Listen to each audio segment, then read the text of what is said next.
तो लैंड है, ये आइटम का नाम है। ये है बच्चों नेचर, और ये असेट और लायबिलिटी क्या है। और अब मैं बोल रहा हूं suppose bank account, personal asset, यदि डेबिट बैलेंस है। Bank account, credit balance, personal liability. इसका मतलब बैंक पे आप या तो पर्सनल का रूल लगा लो या लायबिलिटी का रूल लगा लो, बिल्कुल फिट हो। ये क्या है, इससे ये हिंट मिलता है, ध्यान से देखना आप इसको। ठीक है, प्लांट, रियल एसेट, लिखते जाना साथ साथ मुझे। Cash, real asset.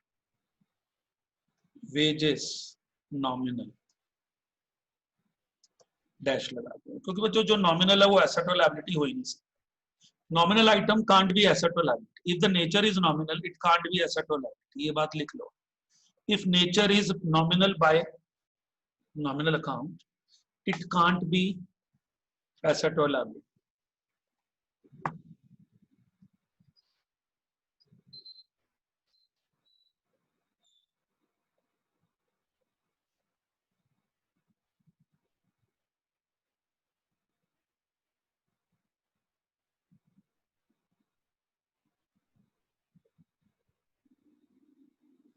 जी, अब आता है बच्चों आउटस्टैंडिंग वेज, ध्यान से।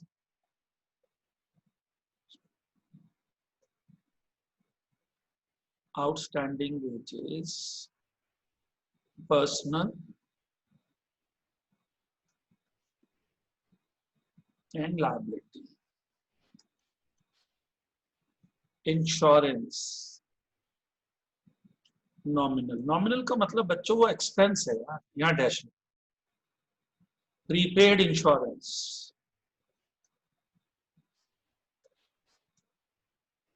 as personal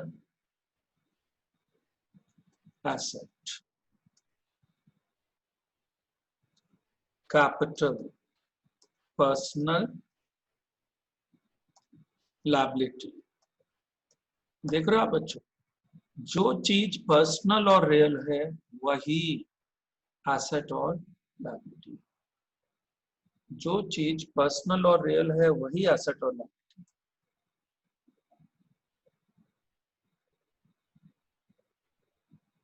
ठीक है, अब है वही कंटिन्यूड हो रहा है। बहुत सारी आइटम होती है ना बच्चों, आपको ये क्लैरिटी चाहिए क्योंकि हम लोग दोनों वाले रूल लगा रहे हैं। तो यू मस्ट नो कि जो अगर जो उसका नेचर रियल या पर्सनल है तो वही एसेट और लायबिलिटी में जाए। Land, real asset. Creditor, personal, हमने पैसे देने हैं, लायबिलिटी। तो लायबिलिटी है तो लायबिलिटी के रूल लगेंगे। Debtor, personal asset. BR, personal, same logic, asset. BP, bills payable बोलते हैं, पर्सनल लायबिलिटी। ठीक है बच्चों, अब furniture, real asset. Goodwill, patent, trademark, इकट्ठे लिख रहा हूं। Goodwill, patent, trademark, copyright. Real account, asset. Purchases, nominal, dash लगा। सेल्स, नॉमिनल इनकम, डैश लगा दो। परचेज है ना सर।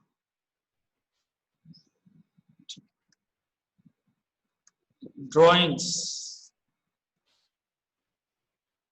पर्सनल लायबिलिटी रिड्यूस्ड या एसेट, क्योंकि ये प्रोपराइटर का अकाउंट है, लायबिलिटी रिड्यूस्ड होती है, कैपिटल रिड्यूस्ड या लायबिलिटी रिड्यूस्ड।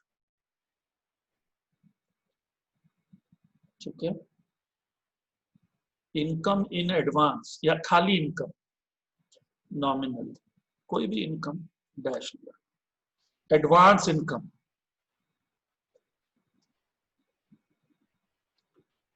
एडवांस इनकम है बच्चों लायबिलिटी, इधर तो पर्सनल लिखना, personal and liability. Advance income का मतलब अभी हमने कमाई नहीं बची, तो लायबिलिटी है, हमारे ऊपर कर्जा चढ़ गया।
जी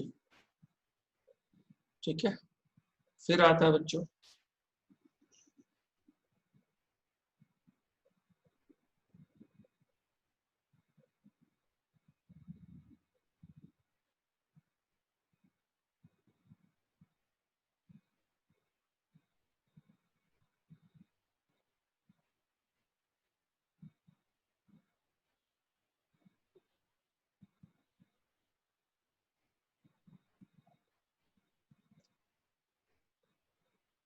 बैंक लोन और लोन ऑफ वाइफ, स्पाउस कर दिया, पर्सनल लायबिलिटी। अगर आप पर्सनल बोल रहे हो तो पर्सनल वाला रूल लगा लो। ठीक है बच्चों,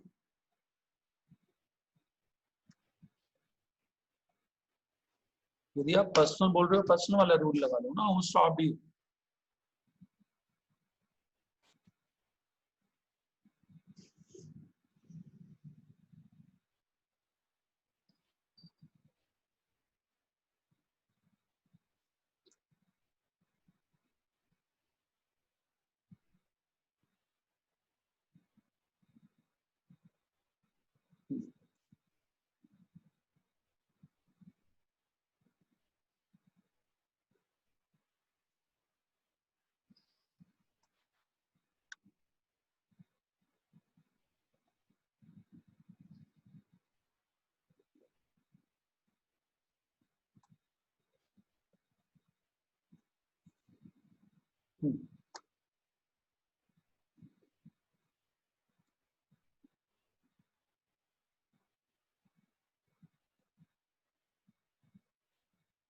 फिर आता है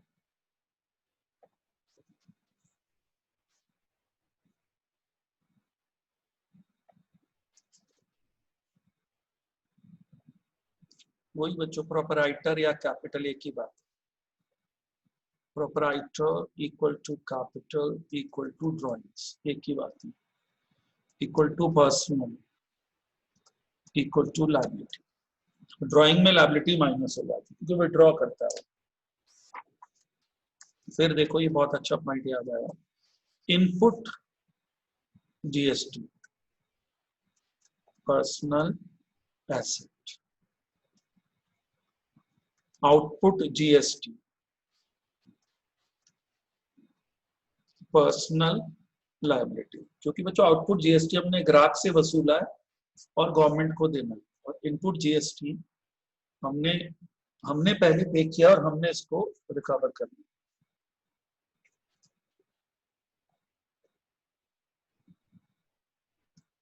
discount allowed, expense, nominal, dash line.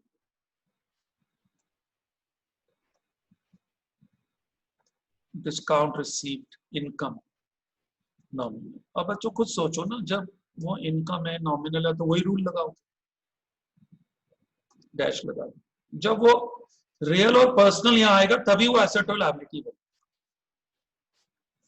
Asset का मतलब वो बंदा या वो चीज जो हमें पैसे दे, कैश में कन्वर्ट हो सके.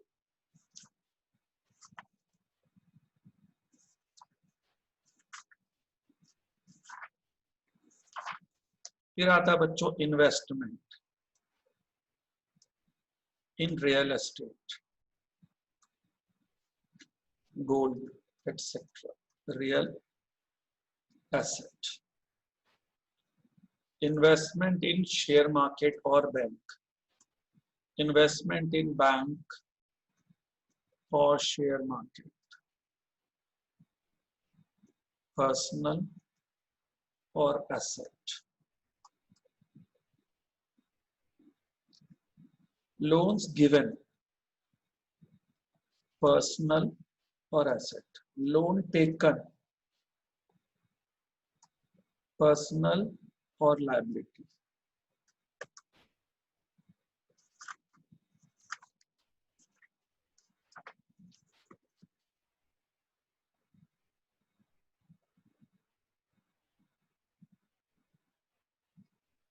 देख रहे हो बच्चों, इससे कितनी हेल्प मिल रही है ये डिसाइड करने में कि यदि वो नेचर से रियल पर्सनल है तो वही एसेट और लायबिलिटी है, तो आप दोनों में से कोई रूल लगा लो. ये चीज आपको समझ आनी है आज के डिस्कशन में कि जो रियल और पर्सनल होता है वही एसेट और लायबिलिटी होता है. तो चाहे रियल पर्सनल का रूल लगाओ, रिजल्ट सेम आएगा. एसेट लायबिलिटीज का रूल लगाओ तो भी रिजल्ट सेम. अब यहाँ लिखा हुआ है बैंक ओवरड्राफ्ट, पर्सनल और लायबिलिटी, क्योंकि बैंक के पैसे देने हैं भाई, kind of loan.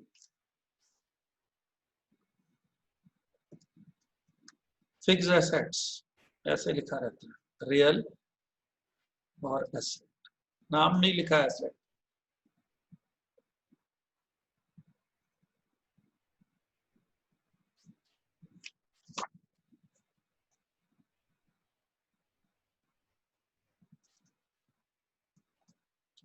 Closing stock real और asset.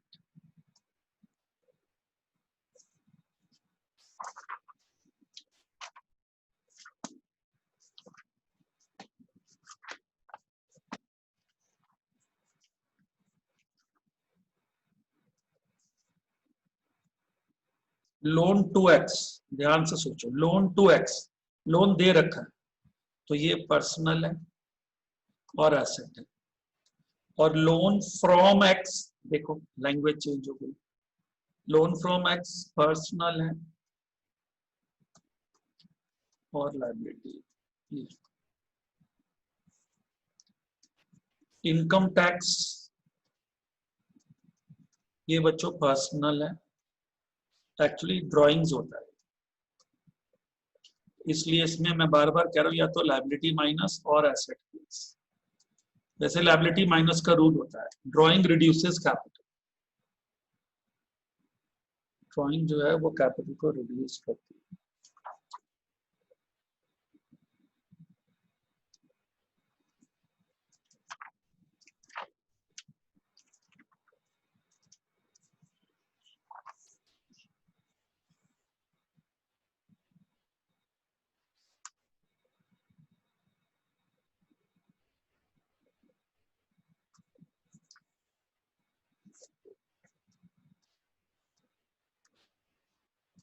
Motor car real asset.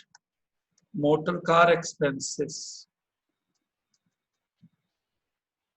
Nominal, dash. Nominal है तो एसेट लायबिलिटी हो ही नहीं सकती.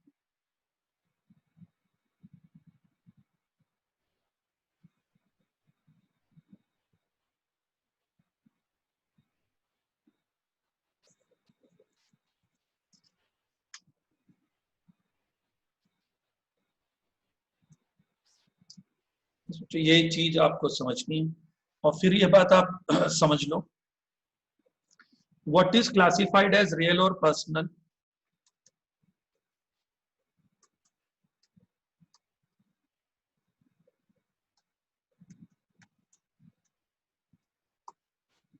कैन बी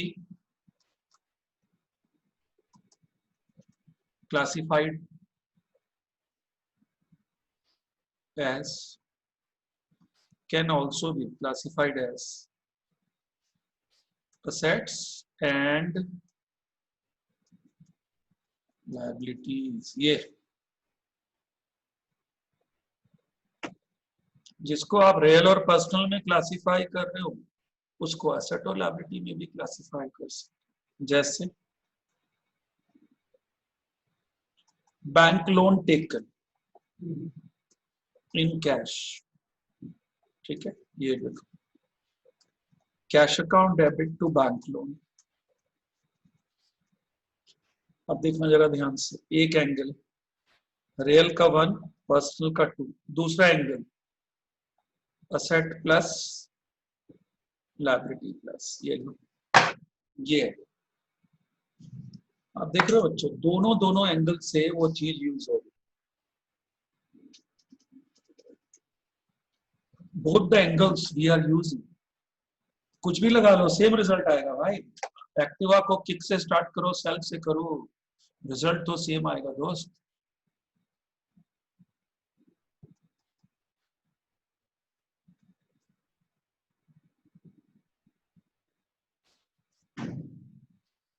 समझे बच्चों? ये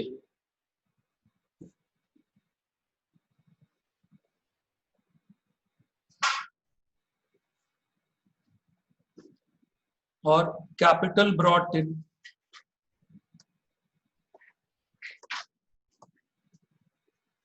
cash account debit to capital,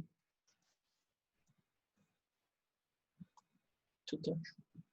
अब आप इसको इधर देखो, ये बच्चों आप लगा लो रियल का 1, पर्सनल का 2, ये देखो दूसरा एसेट प्लस और इधर लायबिलिटी, क्योंकि कैपिटल पर्सनल भी है और लायबिलिटी भी अभी तो बताया इस लिस्ट में आप। तो जो चीज पर्सनल और रियल है दूसरे एंगल से एसेट और लायबिलिटी है, तो आपके पास रूल तो क्लियर ही है ना सारे। तो फिर वही मैं स्लाइड खोलता हूं, जो आप कहोगे कि हाँ सर अब बात समझ आने लगी है, कुछ कुछ बार बार वही चीज बोल बोल के।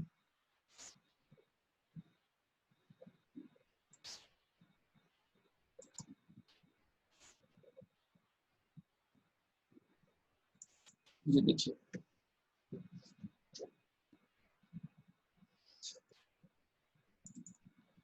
देखो अभी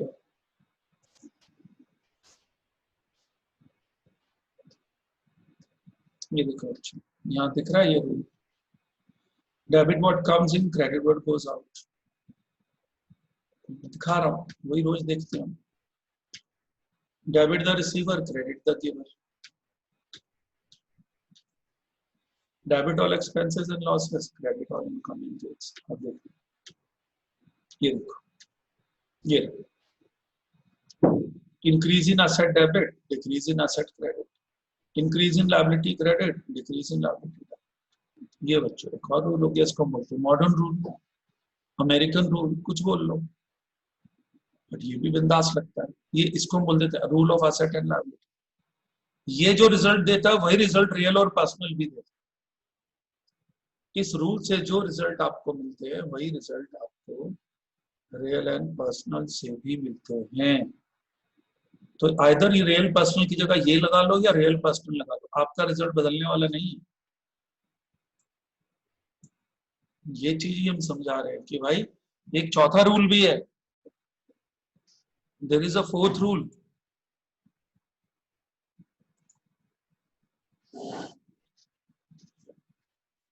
और कितने में एक को एग्जांपल बच्चों दे के बता,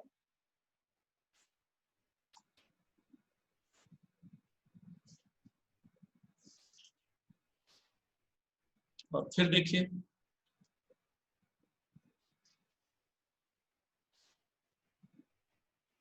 गुड्स सोल्ड ऑन क्रेडिट, तो यहां पर हम लिखते हैं debtor debtor account debit to sales, ये असेट प्लस नॉमिनल का second rule, income, income plus, और वैसे बोले तो पर्सनल का 1, नॉमिनल का 2, असेट प्लस से भी डेबिट आ रहा है, पर्सनल के 1 से भी डेबिट आ रहा है, कोई भी लगा दो, दोनों में से both are equally same result आ रहे हैं सर, इसको क्या बोलोगे आपकी सर, रिजल्ट तो चेंज हो ही नहीं रहे ना।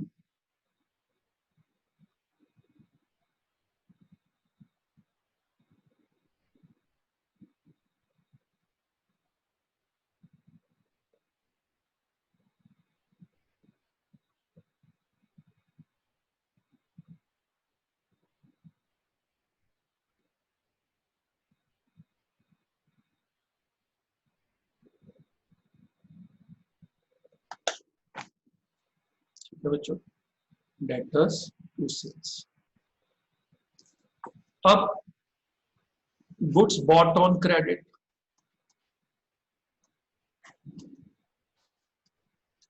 अब बच्चों परचेज हो जाता है, सेल्स को तो हम इनकम बोलते हैं, इधर हम बोलते हैं परचेजेस को हम एक्सपेंस बोल देते हैं, क्योंकि गुड्स हमारी दुकान पे रखने के लिए, बेचने के लिए, तो इसको हम एक्सपेंस बोल देते हैं। परचेजेस टू क्रेडिटर, जिसको उधार खरीदा ना, उधार, तो क्रेडिटर आ गया। अब जब क्रेडिटर आ गया तो लायबिलिटी प्लस हो जाएगी, या गिवर क्रेडिट, पर्सनल का सेकंड रूल लग जाएगा। ये सपोज 10,000, अब मैं बोल रहा हूं final payment to creditor, final payment to creditor क्या होगा, 9800 है, creditor debit 9800, discount allowed, no, discount received हो जाएगा, creditor debit 10,000 to cash account 9800 to discount received 200, क्या रूल लगा, क्रेडिटर में हो जाएगा पर्सनल का 1, दूसरा ऑप्शन है लायबिलिटी खत्म, माइनस, कर्जा उतर गया, liability minus, cash goes out, real का सेकंड, और रियल का सेकंड या a minus, discount received is nominal का सेकंड, इसको हम बोलते हैं compound entry, we call it compound entry, compound entry। इस तरीके से बच्चों हम